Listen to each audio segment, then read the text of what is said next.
wabarakatuh. Bismillahirrahmanirrahim. Assalamualaikum warahmatullahi wabarakatuh.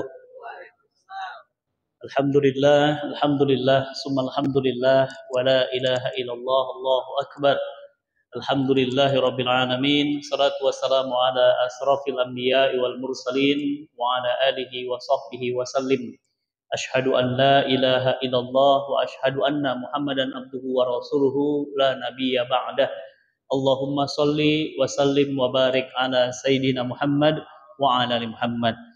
Jamaah salat zuhur yang sama-sama mengharapkan ridho dan pertolongan dari Allah Subhanahu wa taala. Alhamdulillah, kita bersyukur kepada Allah, kita bisa bersujud dengan nikmat, kita bisa bersujud dengan tenang, sementara saudara-saudara kita di Gaza, saudara-saudara kita di Uighur, saudara-saudara kita di tempat-tempat yang lain, mereka tidak bisa nikmat sholatnya. Setiap kali sholat, kekhawatiran menghantui mereka. Ketika sholat, bisa jadi setelah sholat mereka sudah tidak lagi bertemu dengan anak dan istrinya. Tapi kita bersyukur sekali, nikmat sekali sholat bisa sujud, bisa ruku dengan tumakninah. Mudah-mudahan semua doa-doa kita Allah ijabah dan semoga semua kesalahan kita pun Allah ampuni. Amin ya rabbal alamin. Jamaah yang dirahmati Allah, alhamdulillah kita pun bersyukur kepada Allah, kita diberi kesehatan. Dan rasanya sehat yang diberi ini tidak ada tandingannya. Meski kita banyak uang, meski kita punya uang, kita tidak bisa membeli yang namanya sehat. Orang bisa beli rumah sakit, tapi orang tidak bisa beli sehat. Makanya nikmat sehat ini lebih mahal daripada uang dan seisi dunia sekalipun. Maka bersyukurlah kepada Allah, kita masih diberi kesehatan. Karena di rumah sakit sana ada ratusan ribu saudara-saudara kita yang pingin seperti kita, duduk nyaman, bisa bekerja, bisa menghirup nafas dengan nikmat. Maka bersyukurlah kepada Allah. Kadang-kadang kita lupa, kita mencari sesuatu yang tidak ada, dan kita lupa mensyukuri yang ada. Yang ada di sekitar kita ternyata lebih mahal, lebih hebat daripada apa yang ingin kita cari. Semua kita ukur dengan uang, semua kita standar dengan materi. Kita lupa ada hal-hal yang sifatnya immateri, yang tidak bisa dibayar dengan materi. Anak antum soleh, istri antum solehah, antum punya rumah tangga yang tenang, penuh penuh canda dan tawa. Itu sebuah nikmat yang mereka di sono itu sangat ingin seperti antum. Bapak Ibu yang disayang Allah, alhamdulillah kita sekarang masuk di bulan Muharram. Bulan ini tahun baru Islam. Sebagaimana pada umumnya kita kalau tahun baru punya harapan. Ya Allah, mudah-mudahan tahun baru ini cita-cita, harapan, impian jadi kenyataan. Jamaah, saya baru pulang haji. Ya, ini malaikatnya masih banyak. Kalau kita masih ngelihat malaikat dan bisa ngelihat malaikat, ini malaikatnya banyak karena kita dianjurkan ya mendatangi orang-orang yang baru pulang haji untuk meminta doa. Dan saya doakan yang hadir hari ini di sini sebelum wafatnya Allah panggil untuk berangkat haji dan umroh. Amin. Ya Allah ya Rahman, ya Allah ya Rahim, seluruh jamaah yang hadir hari ini ya Allah, panggil mereka, undang mereka ya Allah dengan caramu ya Allah, sebelum mereka wafat, sebelum mereka meninggal dunia, berangkatkan haji dan umrah ya Allah. Amin ya rabbal alamin. Ya Allah, izinkan mereka wukuf di Arafah, izinkan mereka merasakan melempar jumrah, izinkan mereka ya Allah tawaf ifadah, izinkan mereka di Musdalifah, izinkan dengan kuasamu wa huwa ala kulli syai'in qadir. Amin. Bismillah, kita semua sudah di tahun baru Islam. Pingin istri sifatnya lebih baik.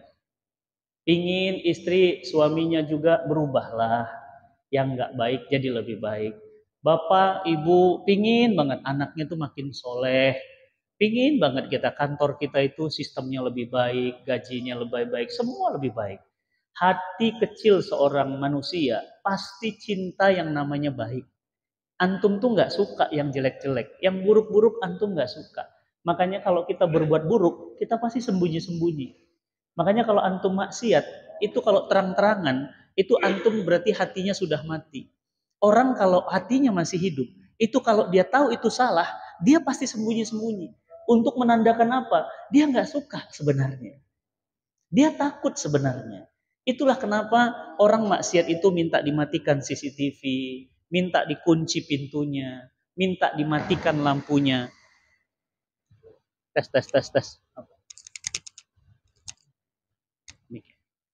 Tes, bismillah, tes, tes, tes. Alhamdulillah. Jadi kenapa kita itu maksiatnya sembunyi-sembunyi ya?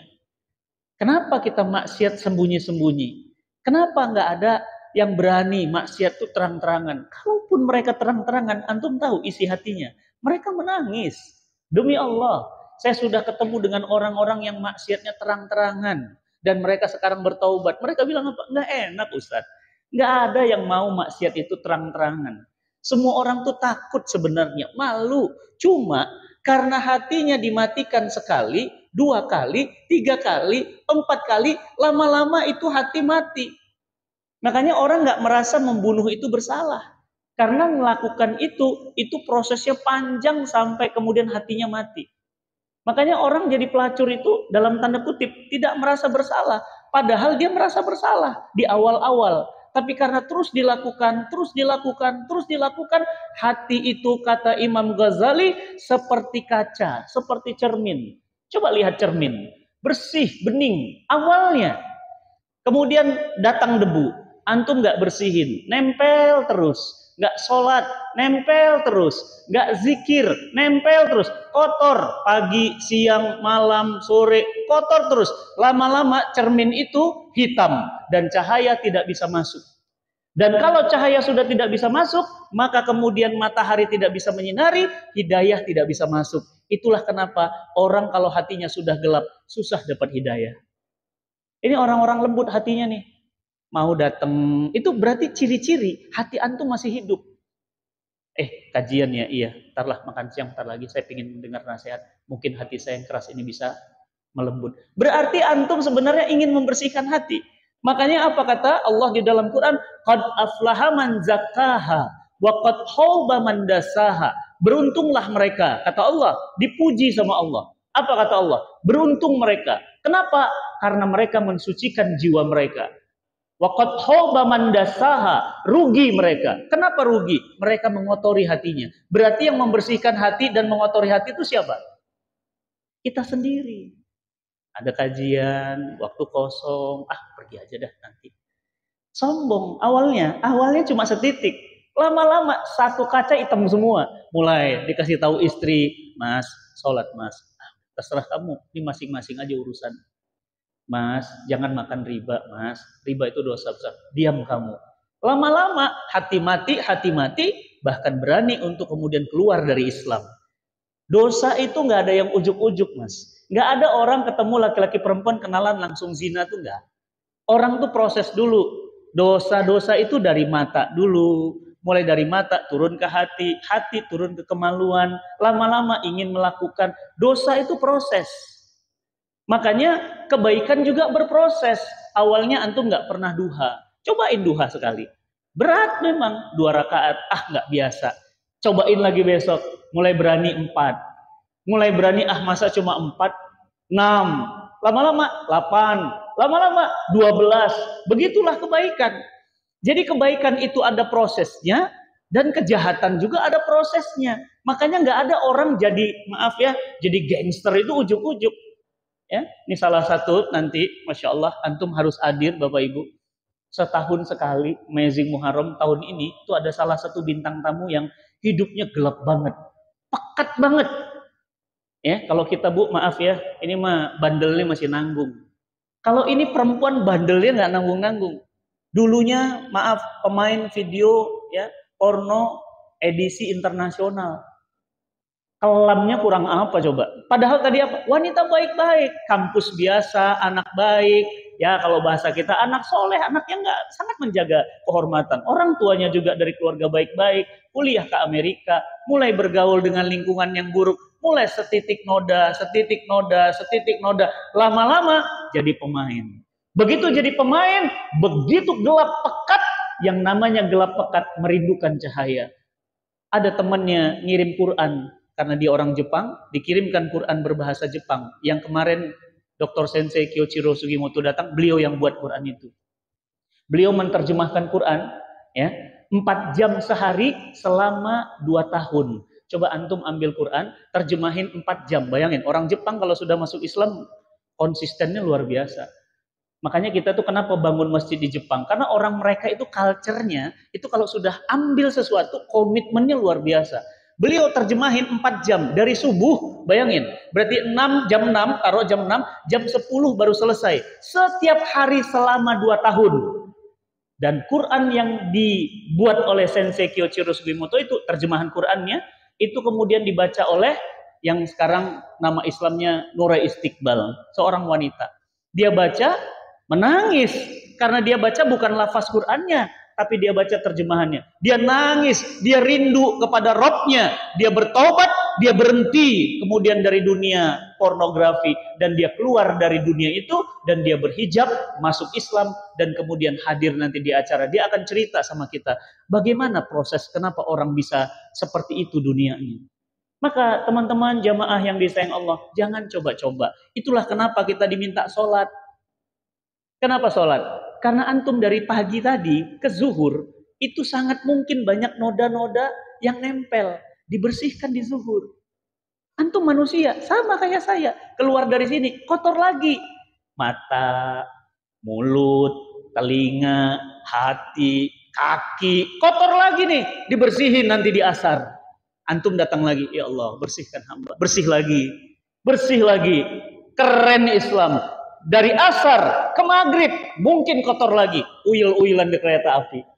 Ada tangannya megang ke sini, ada tangannya megang ke sono, ada matanya lihat ini, ada matanya kotor lagi. Dibersihkan di maghrib. Maghrib dibersihkan lagi antum di isya, dan di isya antum istirahat bersih sampai kemudian subuh, dan subuh memulai sesuatu dengan bersih. Sholat ini membersihkan kita.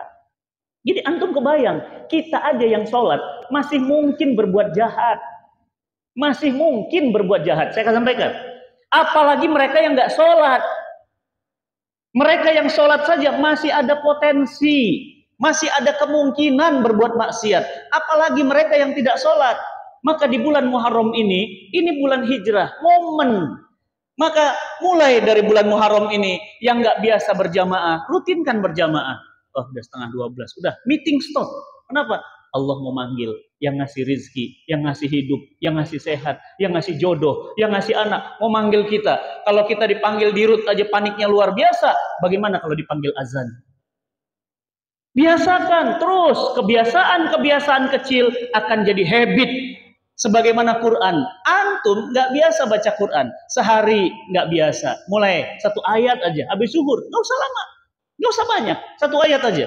Hamim wal kitabil mubin, sadaqallahul azim. Tutup, pulang. Besok baca lagi. Kemarin nggak baca 2 ayat nggak enak. 2, lama-lama 3, lama-lama saya pastikan antum lama-lama hafal Quran.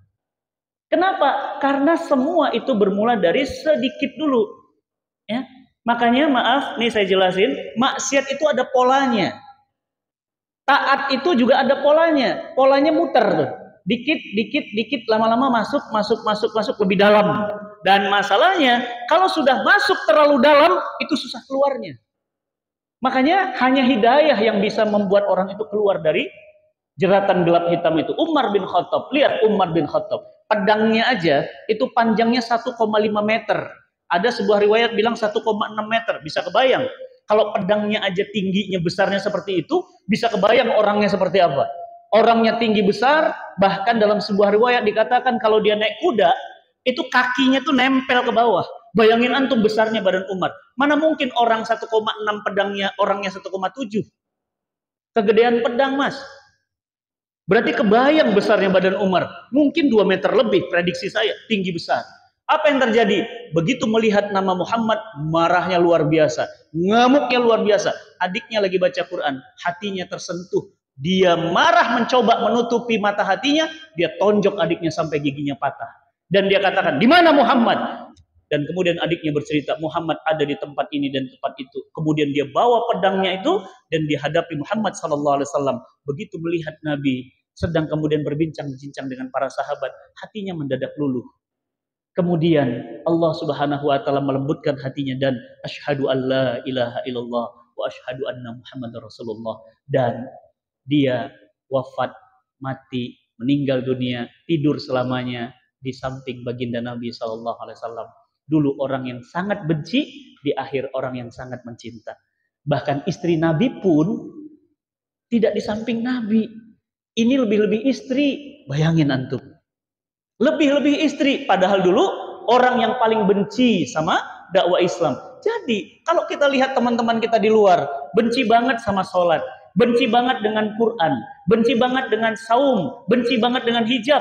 Jangan-jangan justru dia satu saat nanti yang paling cinta dengan Islam. Yang kita khawatir, apa yang kita khawatir? Apa yang kita takut? Kita yang tadinya rajin sholat, yang tadinya rajin baca Quran, yang tadinya rajin saum, yang tadinya rajin tahajud, di akhir hidup justru malah memusuhi Islam. Nauzubillah min zalik. Lihat, Ustadz almarhum Yahya Waloni.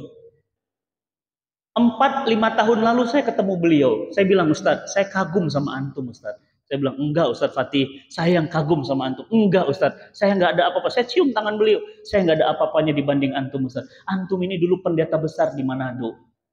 Antum ini dulu berhasil, saya bilang, memurtadkan umat Islam. Banyak ratusan umat Islam antum ajak ke kesesatan.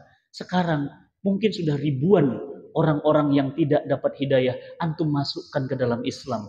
Saya malu melihat antum, Ustaz. Apa kata dia? Hada minallah, Ustaz. Semua minallah, semua dari Allah. Kemarin, Pak, khutbah Jumat, nikmat banget. Hari Jumat, bulan haji, khotib Jumat.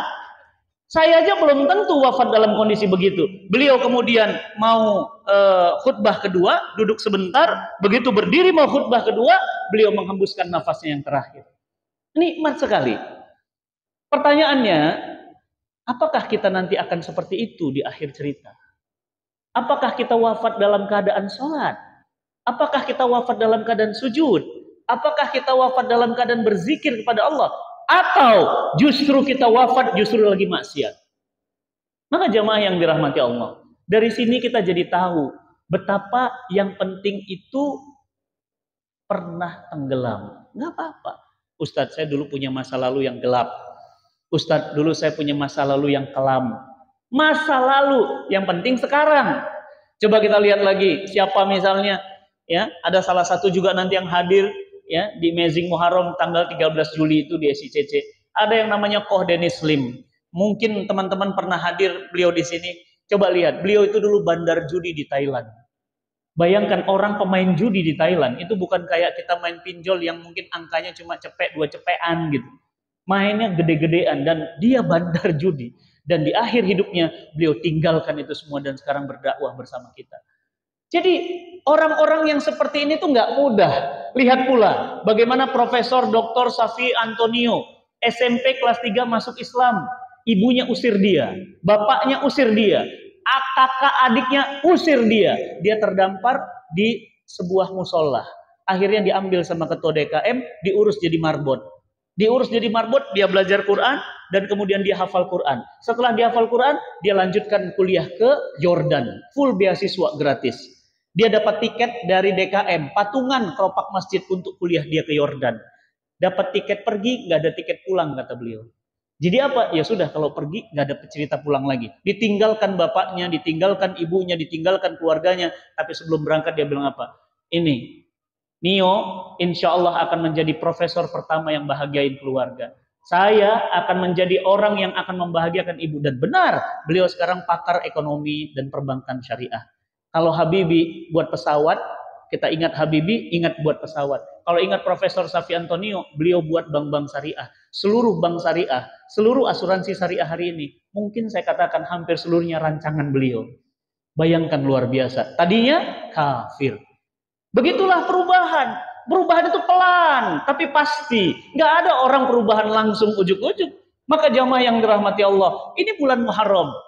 Bulan Muharram itu adalah 4 bulan yang dicintai Allah. Di antara 12 bulan, ada 4 bulan yang dipilih Allah sebagai Sahrullah, bulannya Allah.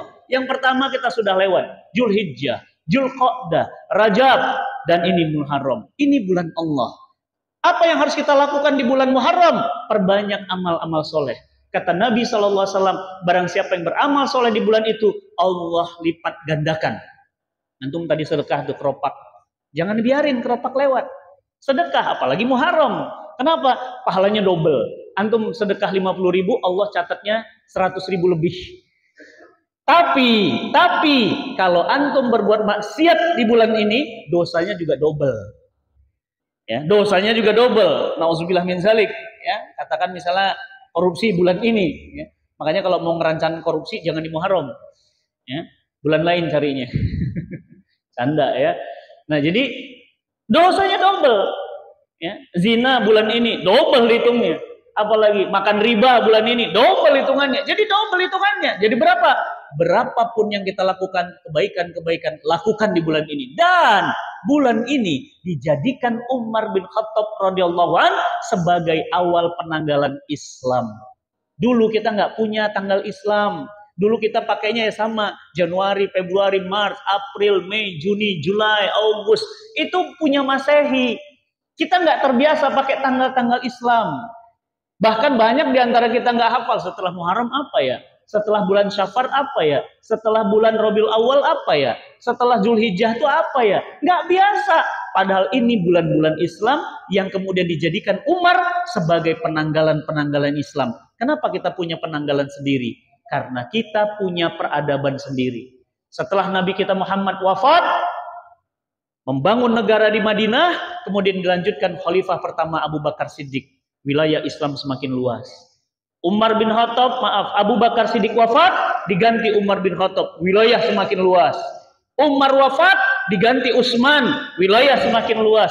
Utsman wafat, diganti dengan Ali, makin luas, sampai kemudian ke Cina, sampai ke Nusantara. Coba antum ambil peta, Pak. Coba ambil peta. Lihat, Mekah, Madinah, itu sampai ke Nusantara itu berarti gimana penaklukan zaman itu. Mereka cuma naik kuda, mereka cuma naik onta, mereka cuma naik kapal laut, tapi Islam bisa sampai ke sini.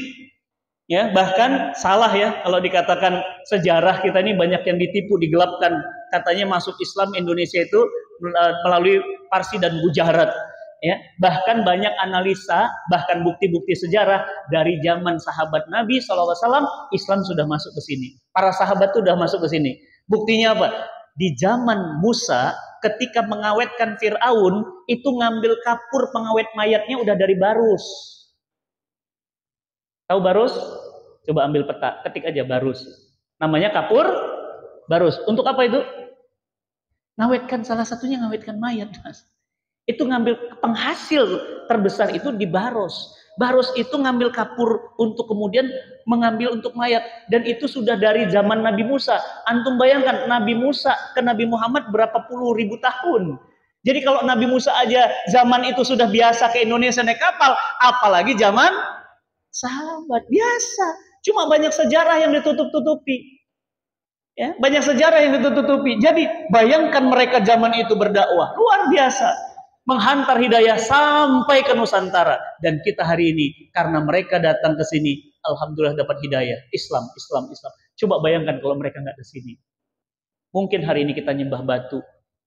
Mungkin hari ini kita nyembah api. Mungkin hari ini kita ibadah sambil telanjang bulan. Mungkin hari ini kita tidak tahu nyembah siapa. Maka beruntunglah kita di bulan Muharram ini, bulan dijadikan momen hijrah. Maka jamaah yang dirahmati Allah, apa yang harus kita lakukan di bulan Muharram ini? 1, bismillah, buat komitmen. Bismillah Ustaz, bismillah, saya tulis komitmen. Bulan Muharram saya tidak akan sholat kecuali di masjid 5 waktu. Paksa Pak. Awalnya sulit. Dulu saya termasuk yang ngeremeh-ngeremehin. Nantilah sholat berjamaah, nantilah. Tapi saya pernah kerja, pimpinan saya, ya, saya dulu pernah kerja sama kayak antum, pernah jadi karyawan di sebuah bimbel terkenal di Indonesia, sebut saja namanya Bintang Pelajar. Ya, saya pernah kerja di Bintang Pelajar, saya manajer marketing. Pimpinan saya itu, semoga Allah merahmatinya, namanya Pak Khairat. Itu nggak pernah sholat kecuali azan pertama langsung. Jadi macet sekalipun, mepet gimana, udah dia hitung nih, 11:30 keluar tol. Jangan coba dipertahankan. Pokoknya keluar tol. Kenapa? Udah 11:30 cari masjid. Pokoknya begitu. Akhirnya saya kebawa. Maka apa? Hati-hati dengan teman, hati-hati dengan lingkungan. Antum baik karena teman antum baik, antum ikut baik. Antum ikut macam-macam karena temannya juga macam-macam, makanya ikut macam-macam. Makanya apa? Hati-hati sama teman. Bahkan di dalam Quran surat Al-Furqan, Allah katakan di akhirat, di neraka nanti mereka menggigit kedua tangan mereka dan berkata, "Ya Tuhan kami menyesal. Kenapa kami bisa masuk neraka jahanam? Karena kami berteman dengan si fulan." Jadi si fulan itulah yang membuat antum masuk. Padahal tadinya antum tuh nggak suka seperti itu. Maka yang pertama, komitmen. Untuk apa? Mengerjakan kebaikan-kebaikan dan mencari orang-orang baik. Berteman dengan orang-orang baik. Lingkungan, cari lingkungan yang baik.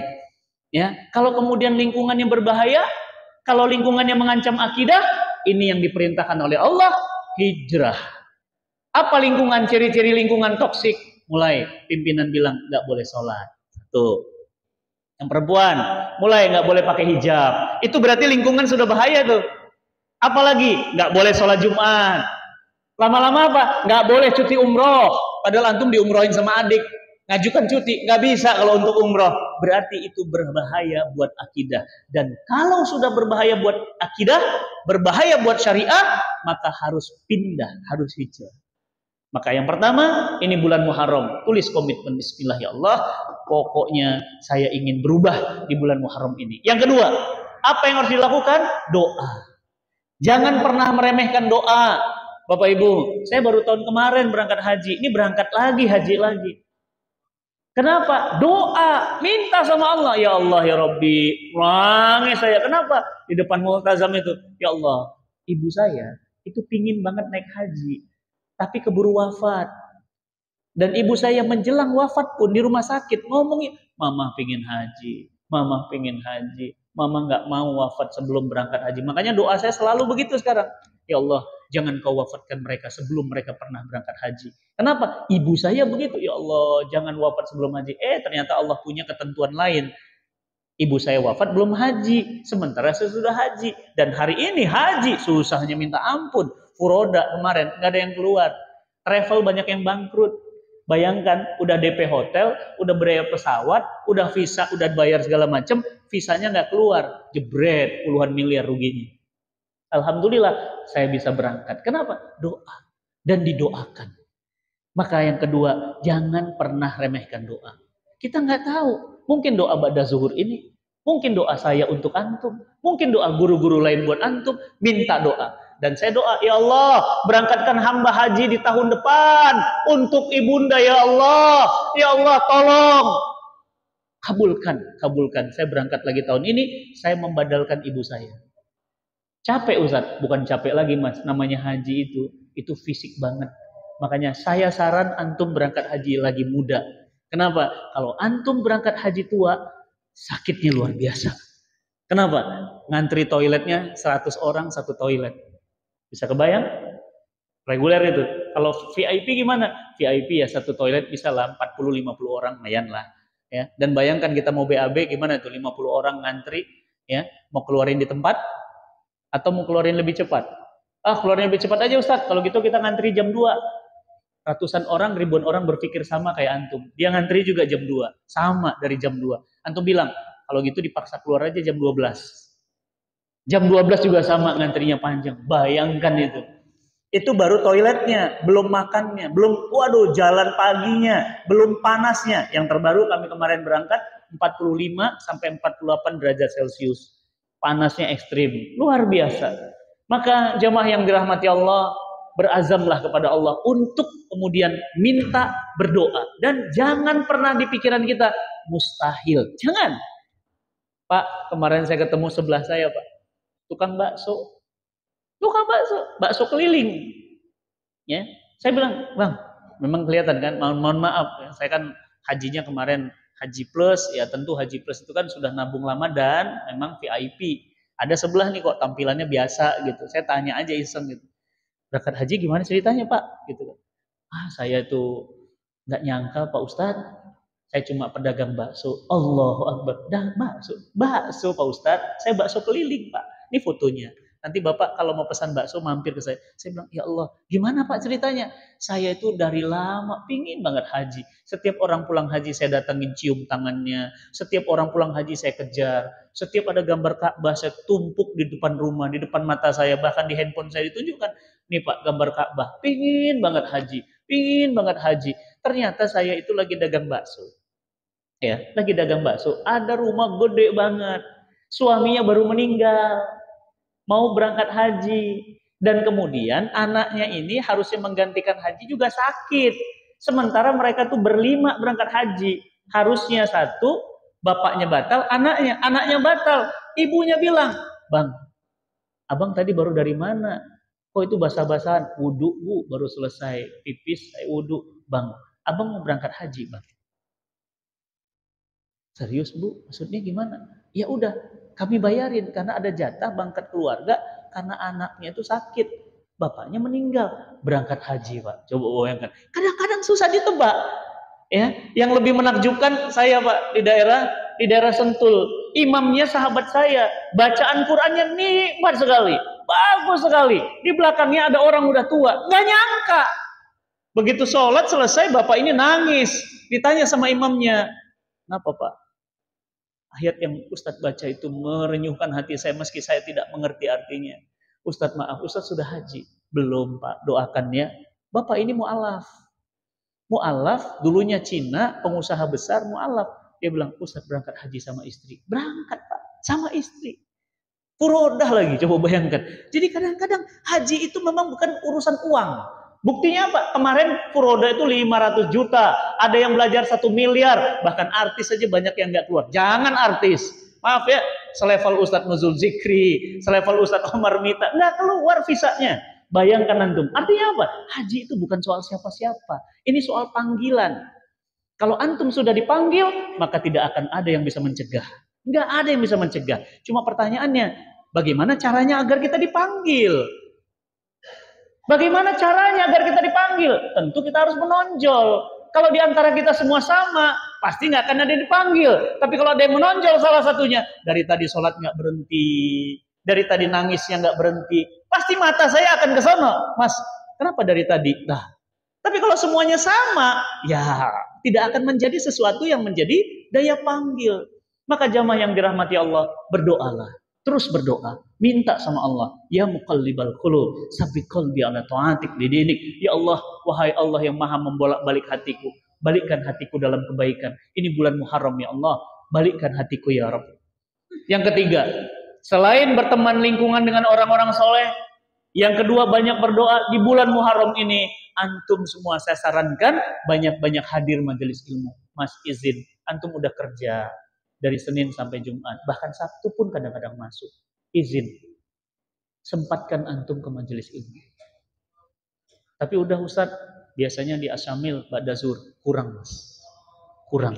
Kenapa? Antum sholat sehari 5 menit. Kali 5, cuma 25 menit. Untuk Allah 25 menit. Untuk dunia berapa menit tadi? Dari subuh antum udah berangkat. Dari subuh katakan jam 6, jam 7, jam 8, jam 9, jam 10, 11, 12, 1, 2, 3, 4, 5 sampai jam 9 pulang.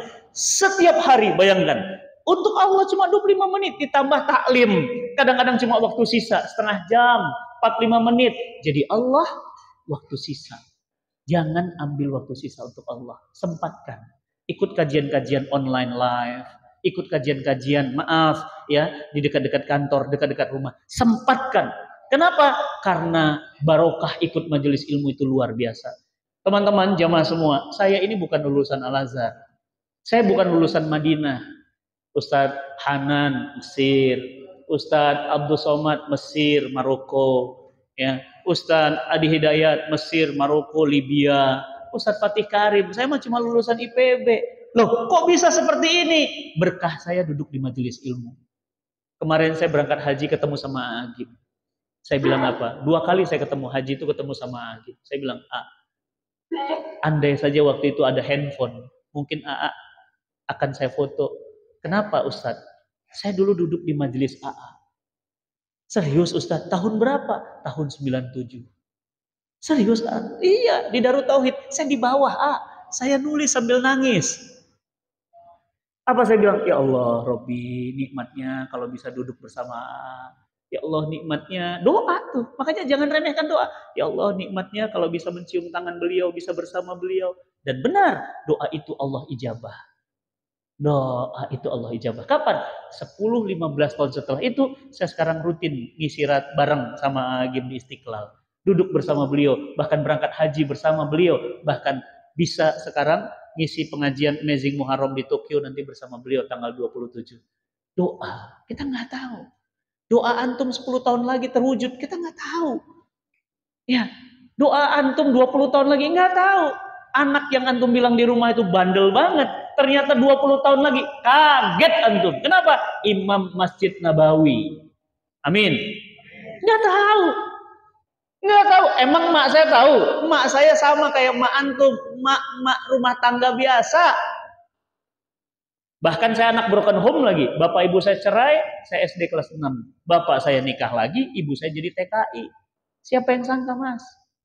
Mak saya pembantu rumah tangga. Demi Allah. Ibu saya 15 tahun jadi TKI di Malaysia. 10 tahun jadi pengusaha di Kuala Lumpur. Jadi ibu saya itu 25 tahun di Malaysia. Anak broken home. Mana mungkin duduk di sini? Mana mungkin dimuliakan di majelis-majelis? Nggak mungkin. Kenapa? Bapak kawin lagi, emak TKI. Tapi bagi Allah, siapa yang bilang nggak mungkin? Siapa yang bilang nggak mungkin? Maka mulai dari sini kita jadi faham apa? Doa. Kita nggak boleh ngeremehkan doa. Jangan ngeremehkan doa. Ustadz, soalnya saya doa belum diijabah. Bukan belum diijabah. Allah tahu saat yang pantas diijabah. Dulu saya tukang sate, Mas. Demi Allah. Fotonya ada. Tukang sate. Iya, tukang sate keliling komplek. Namanya sate Kabayan. Belnya aja saya masih ingat, saya buat sendiri, saya taruh di motor. Sate ayam, sate kambing, sate jamur, sate Kabayan. Tuh. Masih ingat, tukang sate. 6 tahun, Mas, tukang sate. Tapi tukang sate ini berdoa, ya Allah, Robbi pingin banget motor kayak gitu, pingin banget mobil kayak gitu. Alhamdulillah, Allah ijabah di saat yang tepat. Waktu itu saya berdoa, ya Allah, kenapa jadi tukang sate terus? Pingin banget mobil kayak gitu, nggak dikasih. Ya Allah, pingin banget motor kayak gitu, nggak dikasih. Bukan nggak dikasih, waktunya belum tepat. Ternyata sekarang semuanya dikasih. Bukan cuma mobil, bukan cuma motor. Saya bisa berangkat umroh kapanpun saya mau. Saya bisa berangkat haji setiap tahun. Bahkan saya punya pesantren, santrinya gratis. Dari Aceh sampai Papua. Bahkan sekarang saya bangun masjid di Jepang. Bangun masjid di Australia. Bangun masjid di Kanada. Coba bayangkan, mana mungkin, Mas? Mana mungkin? Kalau orang pikir, nggak mungkin. Tapi itulah doa. Maka jangan remehkan doa. Udah Ustaz, saya sudah doa, belum diijabah. Bukan belum diijabah. Apa kata Allah? Ud'uni astajib lakum. Doa, minta sama aku pasti kabulkan. Cuma waktunya kita nggak tahu. Yang tahu siapa? Allah. Kenapa? Karena Dia yang paling tahu antum.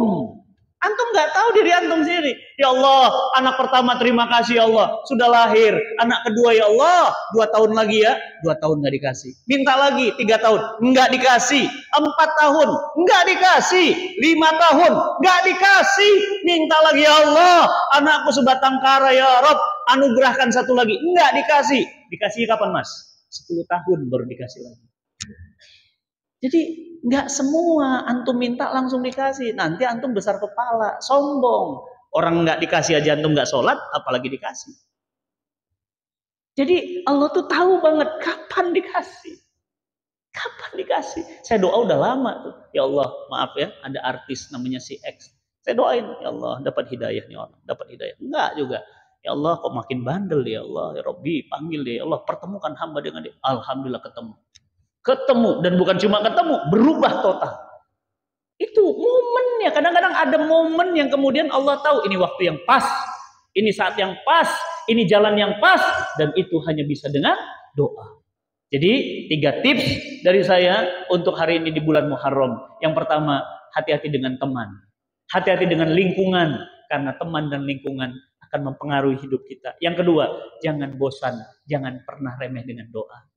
Ibu saya, ibu rumah tangga biasa. Tapi apa doanya, Bu? Nah, ini buat ibu-ibu ya. Apa doanya? Ibu saya selalu nanya, "Ma, apa doa mama dulu? Kok saya bisa begini?" gitu. Apa doanya? Ya Allah, jadikan anak-anakku dai, jadikan anak-anakku ulama, jadikan anak. Itu nggak pernah berhenti mama doain itu. Dan itu mama berdoa kapan? Selalu di saat habis sholat fardu dan ba'da sholat tahajud. Ibu saya demi Allah nggak pernah tinggal sholat tahajud. Saya saksi, ya, saya saksi dari mulai sampai rumah sakit udah mau maaf, udah nafas susah, tetap aja bangunin saya jam 3 malam, bangun tahajud. Masya Allah. Ya, jadi ibu-ibu jangan pernah remehkan doa. Kita nggak tahu, Bu, anak-anak ibu yang hari ini ditinggalkan ibunya karena ibunya harus ngantor di Jakarta, bapak-bapak yang harus 17P, atau 17P ya? Ya, pergi pagi, pulang petang, pendapatan pas-pasan, pantat peot, punggung pegel, pala pusing, pingsan-pingsan, potong pajak. 17P Pak, udah pontang-panting, kepala jadi kaki, kaki jadi kepala, ya. Tapi jangan pernah menyerah. Kenapa? Allah Maha melihat, Allah Maha mendengar, dan yang paling tahu antum itu yang menciptakan antum. Maka minta, minta, minta. Bukan cuma doa, tapi minta didoakan. Ustaz Fatih, doakan saya ya. Ustaz lagi berangkat umroh ya, DM aja. Ustaz Fatih lagi umroh ya, doain saya Ustaz, biar saya dapat pekerjaan yang lebih baik. Ustaz Fatih doain Ustaz, mudah-mudahan rumah tangga saya lebih baik. Doa, bismillah kebaca sama saya, didoain. Bismillah, mustajab, dapat apa yang antum inginkan. Bismillah, jamaah yang dirahmati Allah, ada 3 poin yang ingin kami sampaikan. Mudah-mudahan Allah Subhanahu wa taala memberkahi kita. Terakhir pesan saya tadi, tolong jangan remehkan majelis ilmu. Saya bisa seperti ini besar dari majelis ilmu. Tadi belajar bahasa Arab, saya belajar bahasa Arab, belajar tafsir, ulumul hadis, belajar, dan itu belajar terus. Bismillah, dapat, bisa. Jadi buat jamaah semuanya, ini yang ingin saya sampaikan. Bismillah, mudah-mudahan semua cita-cita, harapan, keinginan terkabul di tahun ini. Tahun ini, bismillah. Yang belum punya anak, izin.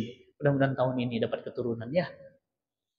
Saya bisa ngerasakan antum nikah nggak ada anak tuh gimana rasanya. Yang belum punya, maaf, jodoh, bisa ngerasakan gimana rasanya sendirian. Nggak enak. Jujur, saya kemarin berangkat haji sendirian. Walaupun fasilitasnya terbaik, bintang 5 terbaik, pesawat terbaik, semua terbaik. Tapi saya sendirian. Nggak enak. Kenapa? Nggak enak rasanya nggak ada istri. Maka saya doakan tahun ini yang belum ada istri, belum ada suaminya, atau sudah pernah ada tapi maaf terlepas, saya doakan tahun ini terwujud. Dan punten banget yang pekerjaan yang belum ideal, yang pekerjaannya maaf masih melanggar-langgar, masih offset, saya doakan antum ganti lapangan, nggak lagi offside. Alhamdulillah pekerjaannya lebih layak dan halal barokah. Bismillah. Jamaah yang dirahmati Allah, ini ada informasi tentang sholat khusyuk. Ada kita sholat setiap hari, ya. Tiap hari kita sholat, tapi kok sholatnya nggak khusyuk ya? Nah, ini ada sholat khusyuk offline dan online. Nanti tanyakan informasinya. Kalau belum bisa ikut offline, ikut online. Ya, Bismillah, jangan remehkan majelis ilmu. Ini ada amazing box, silahkan diisi untuk sedekah subuh gratis. Ya, ambil aja di luar, sedekah subuh sampai full. Kalau sudah penuh, nanti WA di nomor belakang, dan 100% dari isi keropak ini menghantar hidayah ke seluruh dunia. Ya, Bismillah. Dan ini ada seperti biasa air zam-zam yang sudah saya doakan. Mungkin ibu antum sakit, mungkin bapak sakit. Bismillah, ini air zam-zam asli yang saya bawa dari Mekah Madinah. Insya Allah didoakan dan kemudian diminum setiap hari. Jadi air minum biasa. Ya, Bismillah, mudah-mudahan jadi wasilah sembuh. Juga ada daun bidara yang biasa untuk semprot, untuk mengusir gangguan bangsa jin. Dan juga ada minuman herbal ala Nabi yang selalu saya pakai sehat. Banyak yang kaget kemarin. Ustadz, di mana-mana orang berangkat haji itu pulangnya batuk. Di mana-mana orang berangkat haji itu 2 minggu nggak bisa aktivitas. Capek banget memang. Alhamdulillah, saya baru turun dari pesawat, besoknya sudah ngisi lagi, dan alhamdulillah nggak ada batuk. Ini mas, rutinin beneran. Apa isinya? Madu, buah tin, zaitun, kurma, habatus sauda, jahe. Semuanya di Quran di Sunnah ada di sini. Ustadz kalau habis beli di mana? Ada di online, silahkan. Ya, ini bisnis pribadi saya. Ya, kalau saya dakwah saya nggak pernah membisniskan, tapi kalau dagang ya dagang. Dan saya nggak malu, saya masih buka lapak di luar. Ya, dan saya nggak pernah ngemis-ngemis sama DKM, nggak pernah minta-minta sama antum. Kalau ada mau beli, gitu ya. Bismillah. Itu yang ingin saya sampaikan. Izin, saya pingin banget doain jamaah yang ada di sini. Boleh ya? Mari sama-sama kita berdoa. Kita tidak tahu doa-doa yang mana, doa-doa kapan diijabah buat kita semuanya. Mari sama-sama kita istighfar. Astaghfirullahaladzim. Astaghfirullahaladzim. Astaghfirullahaladzim. Astaghfirullahaladzim. Alladzi la ilaha illa huwal hayyul qayyum wa atubu ilaih. Astaghfirullahaladzim. Alladzi la ilaha illa huwal hayyul qayyum wa atubu ilaih. Astaghfirullahaladzim. Alladzi la ilaha illa huwal hayyul qayyum wa atubu ilaih. Innallaha wa malaikatahu yusholluna 'alan nabi ya ayyuhalladzina amanu shallu 'alaihi wa sallimu taslima. Innallaha wa malaikatahu yusholluna 'alan nabi ya ayyuhalladzina amanu shallu 'alaihi wa sallimu taslima. La ilaha illa anta subhanaka inni kuntu minaz zalimin. Hasbunallah wa ni'mal wakil, ni'mal maula wa ni'man nasir. La ilaha illallah wahdahu la syarikalah, lahul mulku wa lahul hamdu yuhyi wa yumiit wa huwa ala kulli syai'in qadir wa huwa ala syai'in qadir. Allahumma rabbana zalamna anfusana wa in lam taghfir lana wa tarhamna lanakunanna minal khasirin. Ya Allah ya Rahman, ya Allah ya Rahim, ampunkan dosa-dosa kami ya Allah, dosa yang terang-terangan maupun dosa-dosa yang tersembunyi ya Allah. Dosa-dosa itu yang menghalangi pertolongan-Mu ya Allah, dosa-dosa itu yang menghalangi keridhaan-Mu ya Allah. Hapuskan dosa-dosa kami ya Allah, hapuskan air mata kami ya Allah. Allahumma rabbana ya Allah, hapuskan dosa-dosa dari mata kami ini ya Allah, yang selalu malas baca Quran.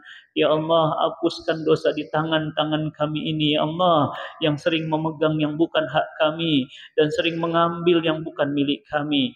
Allahumma rabbana ya Allah, ampunkan dosa-dosa hati kami ini ya Allah, yang sering buruk sangka kepadamu ya Allah, sering menuduhmu zolim, sering menuduhmu berbohong, tidak mengabulkan doa-doa dan pinta kami ya Allah. Allahumma rabbana, ampunkan dosa kaki kami ya Allah, karena kaki kami ini malas ke masjid tetapi begitu cepat untuk berangkat ke pasar ya Allah. Allahumma rabbana ya Allah, ampunkan dosa pasangan hidup kami, ampunkan dosa suami kami, istri kami, ampunkan dosa orang tua kami ya Allah, terkhusus orang tua kami yang sudah wafat. Lapangkan kuburnya ya Allah, terangi kuburnya ya Allah, jauhkan dari siksa kubur. Allahumma rabbana ya Allah, ampunkan dosa-dosa orang tua kami yang masih hidup, angkat sakit-sakit dari tubuhnya ya Allah, bukakan pintu-pintu rizki untuknya ya Allah.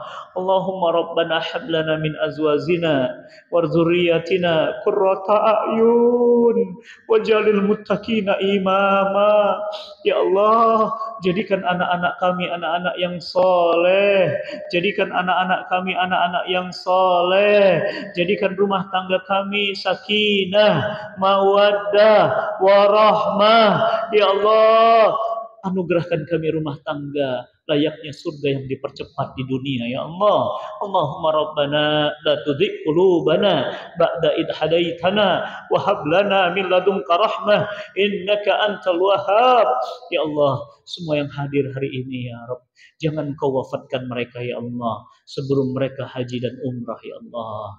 Panggil mereka ya Rabb, izinkan mereka doa di depan multazam, izinkan doa di depan Ka'bah ya Allah, izinkan mereka mengucapkan salawat dan salam di depan makam baginda Nabi sallallahu alaihi wasallam. Allahumma rabbana ya Allah, bagi mereka yang sedang sakit, angkat sakit-sakitnya ya Allah. sembuhkan, sembuh sempurna ya Allah, ya Rabbi, ya Rahman, ya Ghafurur Rahim. Allahumma innaka afuwun karim, tuhibbul afwa fa'fu anna ya karim. Allahumma innaka afuwun karim, tuhibbul afwa fa'fu anna ya karim. Ya Ghafurur Rahim, ya Allah ya Rahman, ya Allah ya Rahim, bukakan pintu-pintu rizki kami ya Allah. Jangan kau wafatkan kami dalam keadaan berhutang ya Allah. Lunaskan hutang-hutang kami ya Rabb sebelum kami wafat ya Allah. Mudahkan kami sakratul maut dan sesudah sakratul maut. Ya Allah, mudahkan kami sakratul maut.